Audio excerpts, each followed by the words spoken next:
अस्सलाम वालेकुम स्टूडेंट्स।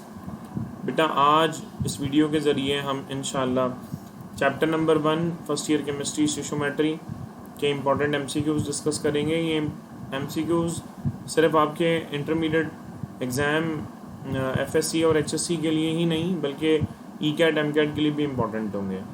तो आप चैनल को लाइक करें, सब्सक्राइब करें और शेयर करें ज़्यादा से ज़्यादा, ताकि ज़्यादा से ज़्यादा लोग इससे फ़ायदा हासिल कर सकें। तो बेटा आज चैप्टर नंबर 1 स्टोइचियोमेट्री की जो या स्टोइचियोमेट्री कह लें या introduction to the fundamental concepts of chemistry कह लें, तो बेसिक कॉन्सेप्ट्स हैं उनको हम रिकॉल करेंगे और उसकी प्रैक्टिस करेंगे। चैलेंजिंग एमसीक्यूज़ भी होंगे, इजी भी होंगे, मिक्स होंगे। पेपर में कैसे आते हैं ये भी बताऊंगा मैं आपको। तो देखते हैं पहला एमसीक्यू क्या कहता है आप लोगों को। जनाब आपको नज़र आ रहा है, कह रहे हैं if the volume occupied by oxygen gas O2 at STP is 44.8 decimetre cube, the number of molecules of O2 in the vessel are. तो बेटा यहाँ पर आपको जो है वॉल्यूम दिया हुआ है और ये वॉल्यूम आपको कितना दिया हुआ है बेटा, 44.8 डेसीमीटर क्यूब। तो 44.8 डेसीमीटर क्यूब अगर आपको वॉल्यूम दिया हुआ है तो इससे हमें क्या इंडिकेशन मिल रही है कि बेटा एक मोल का वॉल्यूम जो होता है, वॉल्यूम ऑक्यूपाइड बाय 1 मोल। बेटा एक मोल का जो वॉल्यूम होता है वो कितना होता है, ये बात आपके इल्म में है। 1 mole of any gas always occupy 22.4 decimetre cube. तो यहाँ आपको कितने डेसीमीटर क्यूब दिए हमें, 44.8। 44.8 कैसे होते हैं बेटा, 44.8 कैसे होते हैं, जब आप इसको मल्टीप्लाई बाय 2 करते हैं और अगर ये वॉल्यूम मल्टीप्लाई बाय 2 होगा तो बेटा मोल भी मल्टीप्लाई बाय 2 हो जाएंगे। तो बेटा एक मोल का वॉल्यूम अगर 22.4 डेसीमीटर क्यूब है तो 2 मोल का 44.8 होगा। तो बेटा हम ये बात जानते हैं कि 1 मोल ऑफ एनी गैस और any substance always contain 6.02 exponent 23 particles. तो बेटा यहाँ पर अगर वॉल्यूम 44.8 डेसीमीटर क्यूब है जो इंडिकेट कर रहा है कि यहाँ मोल कितने होंगे, 2। तो बेटा 2 मोल होंगे तो मल्टीप्लाई बाय 2 कर लें इसको, 2 1 ज़ा 2 हो जाएगा बेटा, तो इसको भी मल्टीप्लाई बाय 2 कर लें। तो 6 2 ज़ा 12, 2 0 ज़ा 0, 2 2 ज़ा 4 एक्सपोनेंट 23। तो हमें जो आंसर नज़र आ रहा है वो ऑप्शन सी नज़र आ रहा है, इट इज़ 12.04 एक्सपोनेंट 23। होपफुली ये लॉजिक समझ में आ गई होगी बेटा आपको। नेक्स्ट कह रहे हैं the number of carbon atoms in 1 mole of sugar are approximately. तो बेटा कार्बन के 1 मोल में कार्बन के एटम्स कितने हैं शुगर के 1 मोल में। तो यहाँ जो आपको सब्सटेंस दिया हुआ है वो शुगर दिया हुआ है, जिसका मोलिकुलर फार्मूला ये लिखा हुआ। शुगर के एक मॉलिक्यूल के अंदर कितने कार्बन नज़र आ रहे हैं, 12। तो बेटा एक मोल में जो नंबर ऑफ पार्टिकल्स होते हैं वो कितने होते हैं, 6.02 एक्सपोनेंट 23। तो बेटा एक मोल में शुगर के एटम कितने नज़र आ रहे हैं बेटा, 12 एटम नज़र आ रहे हैं हमें यहाँ पर। ये देखें बेटा, ये 12 एटम हमें नज़र आ रहे हैं। तो बेटा एक मोल में मॉलिक्यूल कितने होंगे, 6.02 एक्सपोनेंट 23, और एक मॉलिक्यूल में 12 एटम है। तो इसका मतलब कितने एटम्स होंगे शुगर के एक मॉलिक्यूल में, 1 मोल में 6 मल्टीप्लाई बाय 12, यानी अगर एक मॉलिक्यूल में 12 एटम्स हैं तो एक मोल में 6.02 एक्सपोनेंट 23 मल्टीप्लाई बाय 12 होंगे। तो 12 6 ज़ा 72। तो बेटा 12 6 ज़ा 72 एक्सपोनेंट 23। तो अप्रॉक्सीमेट उन्होंने पूछा था तो राउंड ऑफ करके ही वैल्यूज दी हुई है। So answer would B 72 exponent 23। Hopefully ये लॉजिक समझ में आई होगी। ये थोड़े चैलेंजिंग एमसीक्यूज़ हैं, थोड़े इजी और हार्ड मिक्स होंगे, आपके इंटर के लिए एप्टीट्यूड के लिए दोनों जगह के लिए इंपॉर्टेंट होंगे। Okay check out the next one. कह रहे हैं इन द रिएक्शन, ये एक इक्वेशन आपको दी हुई है यहाँ पर आपके सामने, 2Na plus H2O gives 2NaOH plus H2। कह रहे हैं if 23 gram of Na reacts with the excess of water, the volume of hydrogen gas liberated at STP would be। बेटा यहाँ देख सकते हैं पहले तो ये जो इक्वेशन दी हुई है ना, इसमें मोल रेशो कैसा है। ये सोडियम के 2 एटम अगर रिएक्शन में कंट्रीब्यूट करते हैं तो हाइड्रोजन का 1 मॉलिक्यूल प्रोड्यूस हो रहा है। तो इन दोनों का जो मोल रेशो है वो 2:1 नज़र आ रहा है। ठीक है, तो अब यहाँ पर उन्होंने कहा कि सोडियम के जो 23 ग्राम है वो रिएक्शन में कंट्रीब्यूट कर रहे हैं। अब अगर बेटा 2 मोल सोडियम होता है तो 23 मल्टीप्लाई बाय 2 46 होता है, और आपके पास अवेलेबल कितना है, 23। अगर ये मोल रेशो 2:1 है, यानी 2 मोल इसका 1 मोल प्रोड्यूस कर रहे हैं, तो बेटा 23 जो है वो उसका हाफ अमाउंट है, यानी 2 मोल का मास है 46 ग्राम, तो 1 मोल का मास कितना है 23 ग्राम। तो अगर सोडियम का यहाँ पर 2 की जगह 1 मोल होगा यानी डिवाइडेड बाई 2 होगा, तो हाइड्रोजन भी डिवाइडेड बाई 2 यानी 0.5 मोल्स हो जाएंगे। तो बेटा 1 मोल में जो मॉलिक्यूल्स होते हैं या जो वॉल्यूम होता है वो 22.4 डेसीमीटर क्यूब होता है। तो हाफ मोल का वॉल्यूम कितना होगा बेटा 11.2 डेसीमीटर क्यूब, क्योंकि हाइड्रोजन और सोडियम का जो मोल रेशो है वो 2:1 नज़र आ रहा है हमें, यानी 2 मोल सोडियम प्रोड्यूस कर रहा है 1 मोल हाइड्रोजन, तो 1 मोल का वॉल्यूम 22.4 डेसीमीटर क्यूब होता है। ठीक है, तो यहाँ पर सोडियम का जो ग्राम्स गिवन है वो 23 ग्राम गिवन है, और रिएक्शन में कितने कंट्रीब्यूट हो रहे हैं बेटा 2 मोल 2Na, ये लिखा हुआ बेटा 2Na, और हमारे पास 2Na का मतलब 46 ग्राम, और हमारे पास अवेलेबल कितना है 23 ग्राम, यानी जो अमाउंट रिएक्शन में कंट्रीब्यूट कर रही है उसका half divided by 2 divided by 2 divided by 2, तो जब 2 से डिवाइड करेंगे it is 11.2 decimetre cube. Hopefully ये लॉजिक भी क्लियर हो गई होगी। द नेक्स्ट वन कह रहे हैं which of the following sample of substances contains the same number of atoms as that of 20 gram of calcium. Calcium के अगर 20 ग्राम्स आपके पास मौजूद हैं तो 20 ग्राम कैल्शियम में किसके उतने ही मॉलिक्यूल बराबर मौजूद होंगे यहाँ पर आपके पास इन ऑप्शंस में। तो बेटा कैल्शियम का जो एटॉमिक मास है ये होता है 40, और आपके पास अमाउंट है 20 ग्राम, तो 20 ग्राम का मतलब है हाफ मोल, क्योंकि 40 ग्राम जो है वो 1 मोल के बराबर है, तो जो 20 ग्राम वाली अमाउंट है this should be equal to the half mole of calcium. तो बेटा कौन सा अमाउंट ऐसा है जो हाफ मोल के बराबर आ रहा है। बेटा सल्फर का एटॉमिक मास कितना होता है 32, और यहाँ कितना है 16, तो ये हाफ मोल हो गया, तो ये तो एक्यूरेट हो गया, आंसर आ गया। अब बाकी आंसर क्यों नहीं है उसको भी समझ लो। बेटा पोटेशियम का एटॉमिक मास कितना होता है 39, डिवाइडेड बाई 2 करेंगे दिस विल बी 19.5, जो कि उसके बराबर हाफ मोल के बराबर नहीं आ रहा। आपके पास अमाउंट है 19 ग्राम और 19.5 हाफ मोल होता। कार्बन का एटॉमिक मास कितना होता है 12, डिवाइडेड बाई 2 करेंगे तो 6 ग्राम उसका हाफ मोल बनता है, यहाँ 20 ग्राम लिखा हुआ है तो ये भी इक्विवेलेंट नहीं है। मैग्नीशियम का एटॉमिक मास कितना होता है बेटा 24, तो बेटा 24 भी किसके बराबर है 1 मोल, और यहाँ अमाउंट भी कितनी है 24 यानी 1 मोल। तो कैल्शियम के 20 ग्राम में जो नंबर ऑफ पार्टिकल्स हैं, नंबर ऑफ एटम्स हैं, किसके बराबर होंगे बेटा, जिसके मोल्स बराबर होंगे यकीनन उसके एटम्स मॉलिक्यूल्स भी बराबर होंगे। तो यकीनन यहाँ पर वो जो कैल्शियम के 20 ग्राम के बराबर वाली अमाउंट है वो 16 ग्राम ऑफ सल्फर है।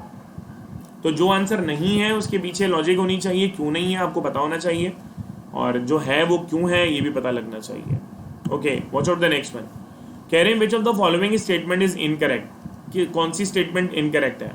तो एक एक करके तफसीली तौर पे पढ़ लें। The mass of 1 mole of chlorine gas is 35.5 gram. 1 mole of chlorine gas, check कर लें मेरा सर सब कुछ। 1 mole of hydrogen atom contains 6.02 × 1023 molecules of hydrogen. बेटा 1 mole of hydrogen gas H2 की बात कर रहे हैं और उसमें इतने ही मॉलिक्यूल होते हैं बेटा, 1 मोल में मॉलिक्यूल्स की तादाद फिक्स होती है। The number of atoms in 23 gram of Na and 24 gram of magnesium are equal. बेटा सोडियम का 23 ग्राम किसके बराबर है 1 mole, 23 divided by 23 this will be 1। Magnesium का एटॉमिक मास 24 है, 24 divided by 24 this should be 1। तो इसका मतलब मोल्स अगर बराबर है तो नंबर ऑफ एटम्स भी बराबर होंगे।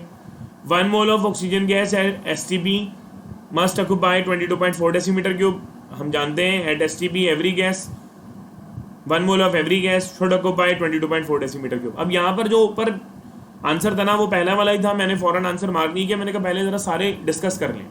पहला वाला आंसर है, क्यों है वजह समझिएगा। The mass of 1 mole of chlorine gas, बेटा क्लोरीन जो है ना वो डायटोमिक मोलिकुलर गैस की फॉर्म में एग्जिस्ट करती है, मोनोटोमिक फॉर्म में एग्जिस्ट नहीं करती। यानी क्लोरीन गैस जो होती है वो Cl2 होती है, और Cl2 का जो मोलर मास आता है 35.5 मल्टीप्लाई बाई 2 आएगा, यानी 71 ग्राम आएगा, जो उसके 1 मोल के बराबर होगा। तो 1 मोल ऑफ क्लोरीन गैस 35.5 ग्राम के बराबर नहीं होती। ये जो 35.5 ग्राम है ये हाफ मोल के बराबर है। समझ आ रही है बात, क्योंकि क्लोरीन डायटोमिक मोलिकुलर गैस है और उसका जो 1 मोल का मास होगा वो 71 ग्राम होगा, दैट्स नॉट इक्वल टू 35.5 ग्राम। तो उन्होंने आपसे पूछा विच of the following statement is incorrect, so option A is the incorrect one. Hopefully logic clear हो गई होगी। अगर कोई कंफ्यूजन हो तो मुझसे बेटा कमेंट्स में रब्ता कर लिएगा। The next one, for Avogadro's number this statement is incorrect. अब एवोगैड्रोस नंबर का कॉन्सेप्ट यकीनन आपके दिमाग में होना चाहिए। कौन सी स्टेटमेंट गलत है बेटा, ये इनकरेक्ट पढ़ना जरूरी है। पता लगा कि आप इसे करेक्ट स्टेटमेंट ही देख के कोई मार्क कर दें, बिल्कुल दिमाग को हाजिर रखना जरूरी है। एप्टीट्यूड में इसी टाइप के प्रॉब्लम ज़्यादा उलझाए जाते हैं।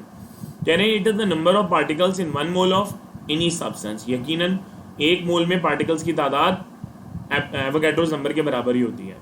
कहने इट्स न्यूमेरिकल वैल्यू 6.02 एक्सपोनेंट 23। यकीनन ये भी ठीक है क्योंकि इसकी न्यूमेरिक वैल्यू 6.02 एक्सपोनेंट 23 होती है। It's value change if temperature increases. बेटा टेम्परेचर बढ़ाने से क्या पार्टिकल्स बढ़ जाएंगे?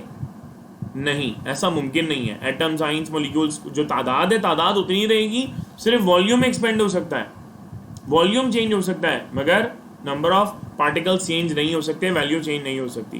Can it's value change if number of moles increases. यकीनन बेटा 1 मोल में पार्टिकल्स की तादाद फिक्स होती है 6.02 एक्सपोनेंट 23।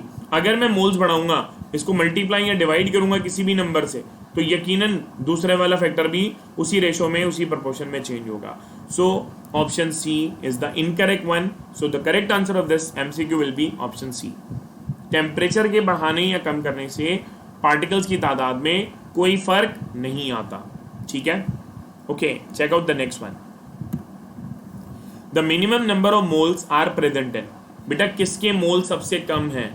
तो बेटा यहाँ चेक कर लें। 1 decimetre cube of methane gas at STP, 5 decimetre cube of helium gas at STP, 10 decimetre cube of hydrogen gas at STP, 22.4 decimetre cube of chlorine gas at STP. तो बेटा आप जानते हैं कि 1 मोल का वॉल्यूम कितना होता है? 22.4 डेसीमीटर क्यूब। कह रहे हैं the minimum number of moles सबसे कम किस में होंगे? तो बेटा volume is directly proportional to number of moles. Volume directly proportional होता है नंबर ऑफ मोल्स के अकॉर्डिंग टू एवोगैड्रोस लॉ। तो यहाँ पर अगर आप चारों गैसेस में देखें तो ये मैंने नीचे option A B C D के अंदर गौर करें तो वॉल्यूम इंक्रीज हो रहा है। तो वॉल्यूम इंक्रीज होने का मतलब क्या होगा? मोल्स भी इंक्रीज होंगे। और अगर मैं अपवर्ड एरो लगा के दिखाऊं, बेटा नीचे से ऊपर जाते हुए देखें तो 22.4, 10, 5, 1, तो वॉल्यूम डिक्रीज हो रहा है। तो बेटा अगर मोल्स कम होंगे तो वॉल्यूम भी कम हो जाएगा।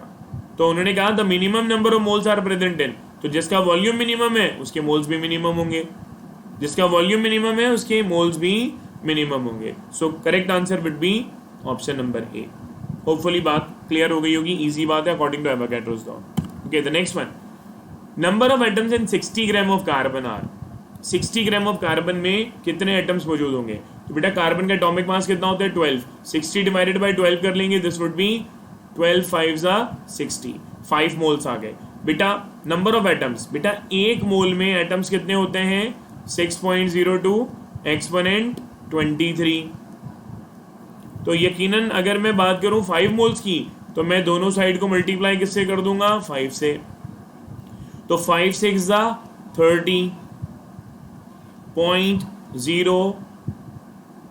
30.0, 30.1 आ जाएगा अप्रोक्सीमेटली। ये 30.0 तो नहीं होगा, इट इज 30.1 एक्सपोनेंट 23।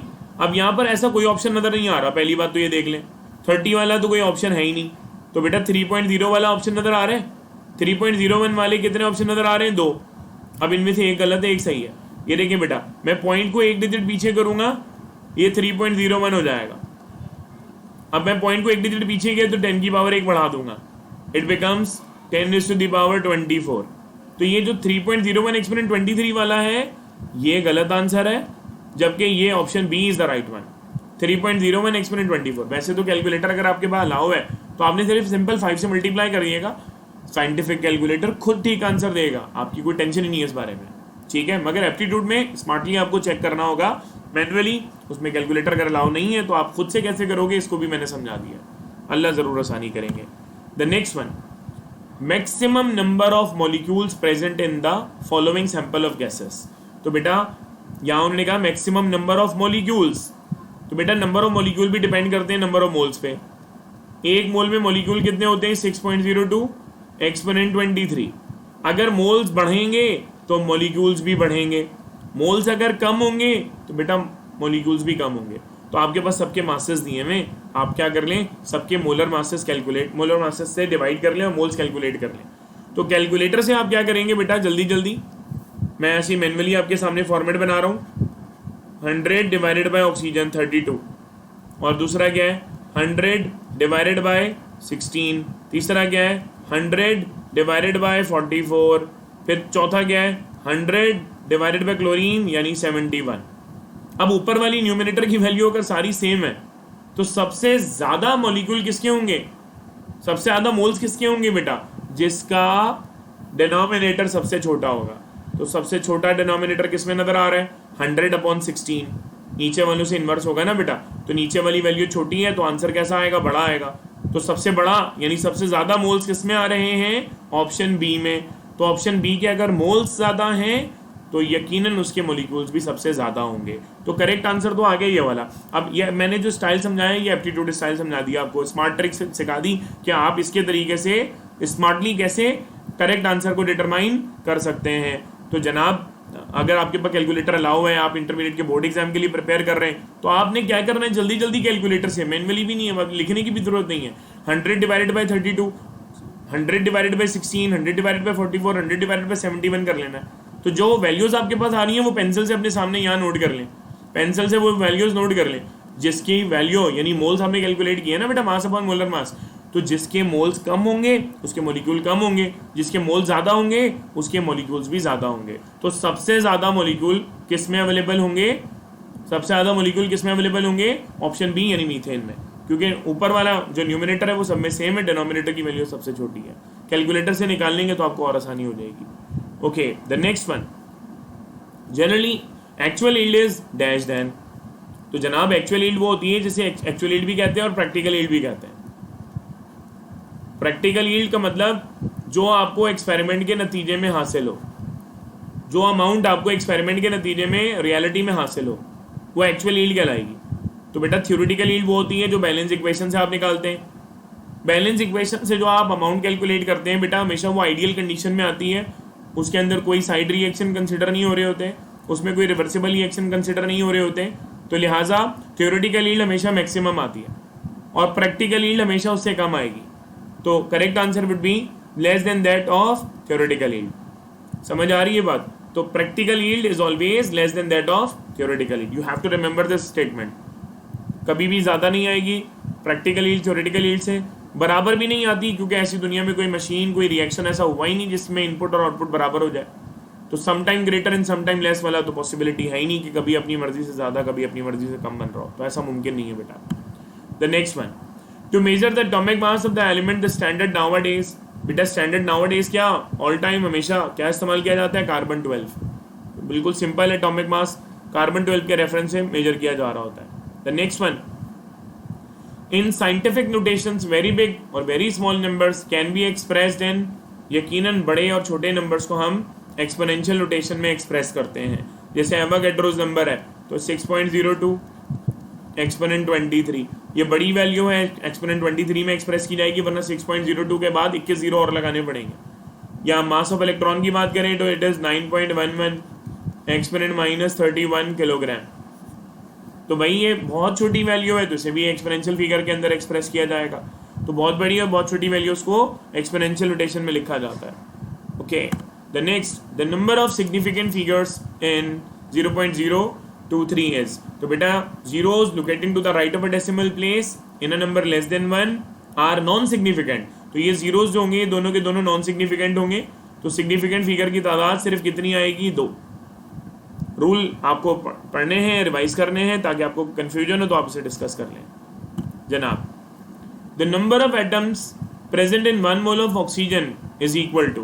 बेटा ऑक्सीजन के 1 मोल में, मैं ऑक्सीजन गैस नहीं बोल रहे, ऑक्सीजन कह रहे हैं सिर्फ, ऑक्सीजन के 1 मोल में 16 ग्राम में कितने एटम होंगे, it should be equal to Avogadro's number. You know very well, Avogadro's number हमें एक्सप्लेन करता है कि 1 mole of any substance always contains 6.02 exponent 23 particles. अब वो पार्टिकल एटम्स भी हो सकते हैं, मॉलिक्यूल्स भी हो सकते हैं, आइंस भी हो सकते हैं। हाँ अलबत्ता अगर यहाँ पर ऑक्सीजन गैस की बात कर दी जाती, यहाँ लिखा होता ऑक्सीजन गैस, तो बेटा ऑक्सीजन गैस O2 की फॉर्म में एग्जिस्ट करती है और O2 का मोलिकुलर मास कितना आता है 32 ग्राम और आपको अमाउंट दी हुई है 16 ग्राम। तो 16 ग्राम के अंदर उसके मोल्स होते हैं वो कितने हो जाते हैं, हाफ 16 ग्राम में। अगर मोल्स हाफ हो जाते हैं तो पार्टिकल्स भी हाफ हो जाते हैं, यानी 3.01 एक्सपोनेंट 23 हो जाते हैं। तो यहाँ पर मैं आपको क्लैरिफाई कर रहा हूँ कि यहाँ पर ऑक्सीजन मेंशन है, ऑक्सीजन गैस मेंशन नहीं है। अगर गैस मेंशन होगा तो आंसर चेंज हो जाएगा, बिल्कुल होशियार रहना है आपने जनाब। The next one, the number of moles पर 8 gram of sodium hydroxide is equal to. तो बेटा नंबर ऑफ मोल्स निकालने के लिए क्या करते हैं, मास अपॉन मोलिकुलर मास। तो मास कितना दिया हुआ है, 8 ग्राम, और सोडियम हाइड्रोक्साइड यानी कास्टिक सोडा यानी सोडियम हाइड्रोक्साइड, तो सोडियम का एटॉमिक मास 23, ऑक्सीजन का 16 और हाइड्रोजन का 1। तो टोटल कितना आ गया 40। कैलकुलेटर से डिवाइड कर लें या मैनुअली कर लें, इट विल बी 0.2। ठीक है बेटा, कैसे कर सकते हैं मैनुअली, नीचे 0 लगाए तो बेटा आप ऊपर क्या लगा लें, 0 लगा लें और नीचे से 0 हटा दें या शिफ्ट कर लें उसको, कोई मसले की बात नहीं है। तो फिगर आपके पास आ जाएगी यहाँ पर सिंपल। तो नीचे जब आपने उसको डिवाइड कर लिया 0.8/40 को, तो 8/40 डिवाइड करेंगे, 8 × 8, 8 × 5 = 40, तो 1/5 आ जाएगा। 1/5 कैसे निकलेगा, आप पॉइंट लगा लें यहाँ पर और पॉइंट लगा के उसको डिवाइड कर लें तो इट बिकम 0.2। ठीक है, कैलकुलेटर से निकाल लेंगे डायरेक्ट आ जाएगा, मैनुअली निकालना हो तो मैनुअली भी निकल जाएगा आराम से। ठीक है, the next one, which of the following contain same number of particles. बेटा सेम नंबर ऑफ पार्टिकल्स कह दिया, क्या कह दिया, सेम नंबर ऑफ पार्टिकल। तो बेटा सेम नंबर ऑफ पार्टिकल उनमें होते हैं जिनके मोल सेम हो। अगर मोल्स डिफरेंट होंगे तो पार्टिकल्स भी डिफरेंट होंगे, मोल्स अगर सेम होंगे तो पार्टिकल्स भी क्या होंगे, सेम। तो उसके लिए सिंपल तरीका है, यहाँ पर 64 gram of oxygen and 142 gram of chlorine कह रहे हैं, तो ऑक्सीजन गैस या क्लोरीन गैस अज्यूम कर लें, तो गैस भी ले लेते हैं। तो 64 डिवाइडेड बाय 32, तो कितना आ जाएगा 2 मोल्स, और यहाँ 142 क्लोरीन गैस है Cl2, तो Cl2 क्या होती है बेटा 71, डिवाइड करेंगे कितना आ जाएगा 2। तो इत्तेफाक है कि पहले ऑप्शन में करेक्ट आंसर आ गया, मोल सेम आ गए ना, तो मोल सेम आने का मतलब पार्टिकल्स भी सेम होंगे, तो option A is the right one. मगर बकिया ऑप्शन को भी चेक कर लो कैसे सही नहीं है। तो 64 अपन हाइड्रोजन, हाइड्रोजन का ग्राम कितना होगा, 2 ग्राम होगा, तो ये कितना आएगा 32 मोल्स, और 12 ग्राम ऑफ हीलियम, तो हीलियम मोनोटॉमिक फॉर्म में एग्जिस्ट करती है, डिवाइड करेंगे कितना आ जाएगा 3, तो इसके मोल्स 32 हैं, इसके मोल्स 3 हैं। मोल्स अगर सेम नहीं है तो पार्टिकल भी सेम नहीं होंगे। 8 ग्राम ऑफ हाइड्रोजन, तो 8 ग्राम ऑफ हाइड्रोजन का मतलब 8 डिवाइडेड बाई 2 कितना आ जाएंगे 4 मोल्स, और 28 ग्राम ऑफ नाइट्रोजन, तो नाइट्रोजन का मोलिकुलर मास भी कितना होता है बेटा 28, दिस विल बी 1, तो इसके मोल्स कितने 4, इसके मोल्स कितने 1, तो मोल्स अगर डिफरेंट है तो पार्टिकल्स भी डिफरेंट होंगे। 32 ग्राम ऑफ हाइड्रोजन, 32 डिवाइडेड बाई 2 कर लेंगे कितना आ जाएगा 16 मोल्स, और 12 ग्राम ऑफ नाइट्रोजन, तो 12 डिवाइडेड बाई 28 करेंगे, ये 0.4 समथिंग है, उससे भी कम कोई वैल्यू आ जाएगी, तो ये 16 है, ये 0 पॉइंट समथिंग कोई वैल्यू आ रही है। तो अगर पार्टिकल्स यानी आपके मोल्स डिफरेंट है तो पार्टिकल डिफरेंट होंगे, अगर मोल सेम है तो पार्टिकल्स भी सेम होंगे। होपफुली बात क्लियर हो गई होगी। Check out the next one, which of the following does not contain same number of particle. यही बात मैंने अभी अभी समझाई है आपको, सेम पार्टिकल किस में नहीं है। तो बेटा 64 ग्राम ऑफ ऑक्सीजन दिया हुआ है, तो 64 डिवाइडेड बाई 32 कर लें, कितने आ जाएंगे 2 मोल्स, 142 डिवाइडेड बाई 71 कर लें, कितने आ जाएंगे 2 मोल्स, इनके तो सेम है, डज नॉट कंटेन कह दिया यहाँ पर, डज नॉट कंटेन सेम। तो बेटा 6 ग्राम of hydrogen and 84 gram of nitrogen, तो 6 डिवाइडेड बाई 2 कर लें कितना आ जाएगा 3, और 84 डिवाइडेड बाई 28 कर लें, ये भी कितना आ जाएगा 3, तो इसके पार्टिकल्स भी सेम हो जाएंगे। 8 gram of hydrogen and 28 gram of nitrogen, तो 8 ग्राम ऑफ हाइड्रोजन का मतलब 8/2 कितने आ जाएंगे 4 मोल्स, और 28 ग्राम ऑफ नाइट्रोजन, तो 28 डिवाइडेड बाई 28 कितना आ जाएगा 1। तो इन दोनों में मोल्स डिफर कर गए, अगर मोल्स चेंज हो जाएंगे तो यकीनन उनके पार्टिकल्स भी क्या हो जाएंगे, चेंज हो जाएंगे। So the correct answer would be C, तो ऑप्शन सी करेक्ट हो गया। 1 gram of hydrogen and 14 gram of nitrogen भी कर लें, तो 1/2 कर लेंगे कितना आ जाएगा 0.5, 14 डिवाइडेड बाई 28 कर लेंगे, ये भी कितना आ जाएगा 0.5। तो बेटा मोल्स अगर सेम है तो यकीनन उनके पार्टिकल्स भी सेम होंगे। तो ऑप्शन सी में मोल सेम नहीं है तो यकीनन पार्टिकल भी सेम नहीं होंगे। होपफुली ये बात क्लियर हो गई होगी। कह रहे हैं the reactant that consume earlier and given least quantity of the product, बेटा वो रिएक्टेंट जो किसी रिएक्शन में जल्दी खत्म हो जाएगा और कम प्रोडक्ट बनाएगा, it should be termed as limiting reactant. तो it is the definition of limiting reactant, you have to remember this statement. कह रहे हैं 98 gram of sulphuric acid reacts with 80 gram of NaOH, the amount of reactant left would be. तो बेटा limiting reactant तो वो होता है जो खत्म हो जाता है, जो बच जाता है वो एक्सेस रिएक्टेंट कहलाता है।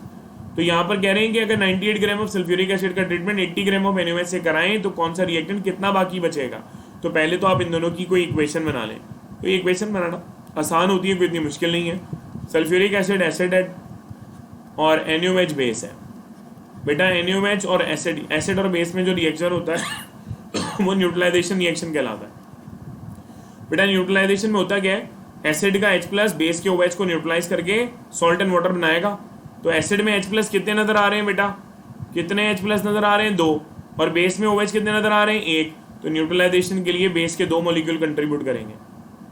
बेस के कितने मॉलिक्यूल कंट्रीब्यूट करेंगे, 2। तो बेटा इससे आपकी न्यूट्रलाइजेशन हो जाएगी, ये कंप्लीट रिएक्शन हो जाएगा। अब इसमें चेक कर लो कि इनका जो रिएक्शन रेशियो है वो कैसा नजर आ रहा है। सल्फ्यूरिक एसिड का 1 मोल सोडियम हाइड्रोक्साइड के 2 मोल से कंट्रीब्यूट कर रहा है। तो बेटा सल्फ्यूरिक एसिड का मोलर मास निकाल लें, कैलकुलेटर से निकाल लें। 1 × 2 + 32 + 16 × 4, दिस विल बी 98 ग्राम। अब 98 ग्राम सल्फ्यूरिक एसिड कितने NaOH से रिएक्शन कर रहा है बेटा, बाहर 2 लिखा है बैलेंस वाला, तो 23 + 16 + 1, तो ये अंदर कितना आ जाएगा, 40 × 2 कर लेंगे, कितना आ जाएगा, 80 ग्राम।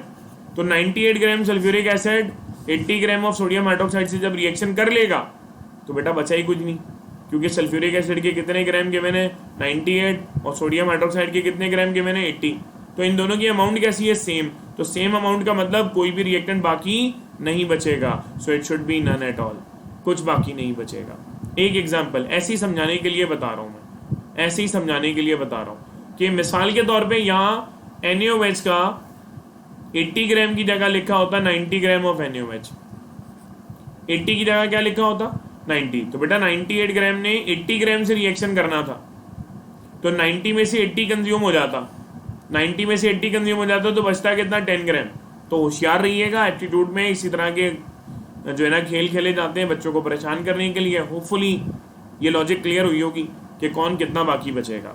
जनाब watch out the next one, कह रहे हैं 0.1 mole of H2 gas has dash number of molecules. बेटा 0.1 मोल में कितने मॉलिक्यूल होंगे, बेटा 1 मोल में मॉलिक्यूल कितने होते हैं, 6.02 एक्सपोनेंट 23। 0.1 का मतलब 0.1 डिजिट पीछे चला गया, 0.1 का मतलब डिवाइडेड बाय 10 हो गया यूं कह लें, या 0.1 डिजिट पीछे चला गया। बेटा इसको अगर 10 से डिवाइड करेंगे तो इसको भी 10 से डिवाइड करना पड़ेगा। तो जब आप इसको 10 से डिवाइड करेंगे तो इसका पॉइंट भी 1 डिजिट पीछे जाएगा। तो चेक कर लें भाई कोई 1 डिजिट पीछे वाला ऑप्शन नजर आ रहा है, या ऑप्शन डी नजर आ रहा है 0.602 एक्सपोनेंट 23। तो बेटा ये 1 डिजिट पॉइंट पीछे जाने वाली बात समझ में आ गई हो तो मजे आ जाएंगे आप लोगों के, आसानी से स्कोर हो जाएगा एप्टीट्यूड में भी और यहाँ पर भी। होपफुली बात समझ में आई होगी। Move on the next one जनाब। 0.1 मोल of hydrogen gas has dash number of atoms. बेटा अब ये गौर करने वाली बात है, पिछले वाले को देखो, पिछले वाले में यहाँ पे क्या लिखा हुआ है बेटा, मॉलिक्यूल्स। पिछले वाले में यहाँ मॉलिक्यूल लिखा हुआ है और नेक्स्ट में इसमें मॉलिक्यूल का आंसर मैंने समझा दिया, क्योंकि 1 मोल में H2 गैस, तो H2 में उसका मॉलिक्यूल है ना बेसिकली H2, तो मॉलिक्यूल पूछे थे तो सेम मोल के करस्पॉन्डिंग निकाल लिया। मगर यहाँ पर नंबर ऑफ एटम कह रहे हैं, तो बेटा एक मॉलिक्यूल में हाइड्रोजन के एटम कितने हैं, 2। एक मॉलिक्यूल में एटम कितने हैं, 2। तो आपने जो अभी 0.1 वाला बात मैंने समझाई कि 1 मोल में जो पार्टिकल्स हैं वो है 6.02 एक्सपोनेंट 23, तो 0.1 डिजिट पीछे किया तो ये 0.1 बन गया। तो बेटा इसका 0.1 डिजिट पीछे करेंगे तो ये 0.602 एक्सपोनेंट 23 हो जाएगा।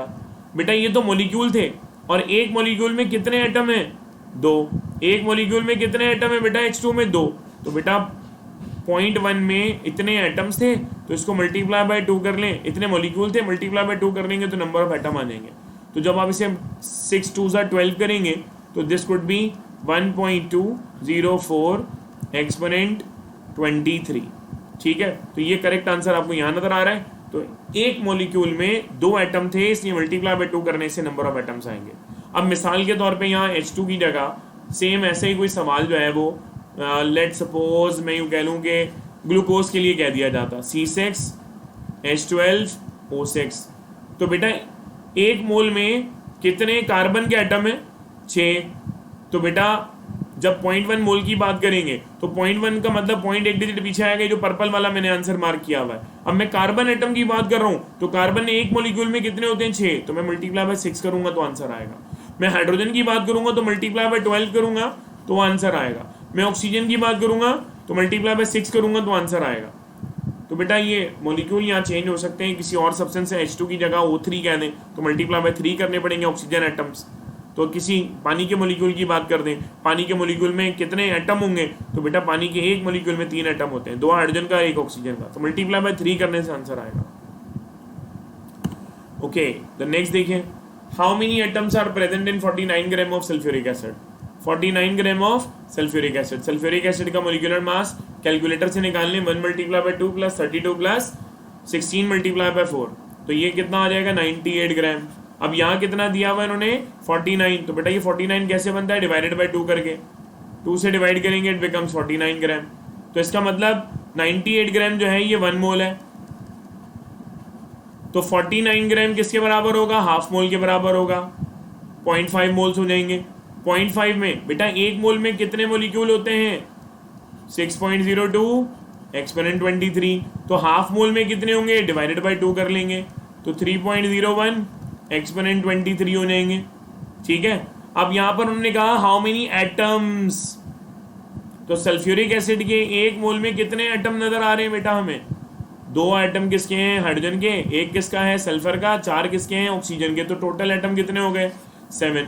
तो इसको मल्टीप्लाई बाय 7 करूंगा, आंसर आ जाएगा। तो इसको मल्टीप्लाई बाय 7 वाला आंसर, अप्रोक्सीमेट आंसर आपको नजर आ रहा है 7 इंटू 3.01, यहाँ पे टाइपिंग एरर है बेटा, इट इज 3.01 एक्सपोनेंट 23। होपफुली बात समझ में आ गई होगी जनाब। The next one, 46 gram of sodium metal contains, sodium के 46 ग्राम में कितने एटम्स होंगे बेटा, 46 ग्राम ऑफ सोडियम, तो सोडियम का एटॉमिक मास कितना होता है 23, मल्टीप्लाई बाय 2 किया तो कितना आ गया 46, तो 1 मोल में कितने ग्राम्स होते हैं 23, तो बेटा 2 मोल में कितने ग्राम्स आ गए 46, बेटा 1 मोल में एटम्स कितने होते हैं, 1 mole of any substance contain 6.02 exponent 23, तो 2 मोल में मल्टीप्लाई बाय 2 कर लेंगे, तो मल्टीप्लाई बाय 2 करेंगे, this will B 12.04 exponent 23 atoms of sodium. बात समझ में आ गई होगी यकीनन। The next 3.01 exponent 23 molecules of oxygen gas eight STP occupy a volume of, बेटा 3.01 एक्सपोनेंट 23 मॉलिक्यूल क्या है बेटा, 1 मोल में कितने मॉलिक्यूल होते हैं 6.02 एक्सपोनेंट 23 और उनका वॉल्यूम कितना होता है 22.4 डेसीमीटर क्यूब। तो यहाँ पर उन्होंने 3.01 एक्सपोनेंट 23 कर दिए, यानी मॉलिक्यूल्स क्या कर दिए हाफ, तो मोल्स भी क्या होंगे हाफ, तो वॉल्यूम भी क्या हो जाएगा हाफ, जब हाफ से कैंसिल करेंगे तो 112 डेसीमीटर क्यूब आ जाएगा। तो बगैर कैलकुलेटर के भी आप करेक्ट आंसर निकाल सकते हो और कैलकुलेटर से तो बहुत इजीली निकाल लोगे, मगर कॉन्सेप्ट क्लियर होंगे तो कैलकुलेटर काम करेगा, कैलकुलेटर खुद से कोई काम नहीं करेगा, इस बारे में जहन में रखिएगा जनाब। Okay, the next in the last one for so far for this video, बाकी मजीद MCQs के लिए अगली वीडियो में इंशाल्लाह रब्ता करेंगे। आप वीडियो को लाजमी शेयर करें, फॉरवर्ड करें और ख़ुद भी समझें, कोई कन्फ्यूजन हो तो मुझसे रब्ता करें, अल्लाह ताला ज़रूर आसानी वाला मामला फरमाएंगे। कह रहे हैं beaker containing 1.8 gram of water contains, पानी के 1.8 ग्राम में कितने एटम्स होंगे, तो बेटा पानी का मोलिकुलर फार्मूला क्या होता है H2O, H2O का मोलिकुलर मास निकालेंगे कितना आएगा 18 ग्राम, तो 18 ग्राम में यहाँ पर लिखा है आपके पास 1.8 ग्राम, तो 1.8 कैसे बनता है, इसको डिवाइडेड बाय 10 कर लें, 10 से डिवाइड करेंगे तो कितना बनेगा 1.8 ग्राम, और यहाँ पर नंबर ऑफ एटम्स पूछे हैं, मोलिक्यूल भी नहीं पूछे। पानी के 1 मोल में कितने एटम्स मोलिक्यूल्स होंगे 6.02 एक्सपोनेंट 23, तो बेटा मोल्स अगर आपने हाफ यानी डिवाइडेड बाय 10 कर दिए हैं तो मोल्स कितने हो गए 0.1, मोल्स अगर 0.1 होंगे तो इसका मतलब 1 मोल में जो मॉलिक्यूल है वो 6.02 एक्सपोनेंट 23 है, तो 0.1 में 0.1 डिजिट कहाँ आ जाएगा पीछे, जब 0.1 डिजिट पीछे आएगा तो ये कितना हो जाएगा बेटा 0.602 एक्सपोनेंट 23, ठीक है। और एक मॉलिक्यूल में कितने एटम होते हैं पानी के बेटा, 2 हाइड्रोजन 1 ऑक्सीजन, कितने हो गए 3, तो मल्टीप्लाई बाय 3 कर लें, तो 3 से जब इसको मल्टीप्लाई करेंगे you got your desired result, this will B 1.806 exponent 23। Hopefully ये बात समझ में आ गई होगी, तो दुआ करते हैं कि अल्लाह ताला सही समझ और अकल जो है ना हमें हमारे दिमाग को वसअत दें और हम बेहतर अंदाज में चीज़ों को समझें, और आपके इंटरमीडिएट में और एप्टीट्यूड में जो भी मसाइल हैं अल्लाह ताला ज़रूर उनको आसानी वाला मामला फरमाएं। जज़ाकल्लाह। वीडियो को लाइक करें, शेयर करें, चैनल को सब्सक्राइब करें लाजमी, और अपने फ्रेंड सर्किल में भी इसे स्प्रेड आउट करें। जज़ाकल्लाह।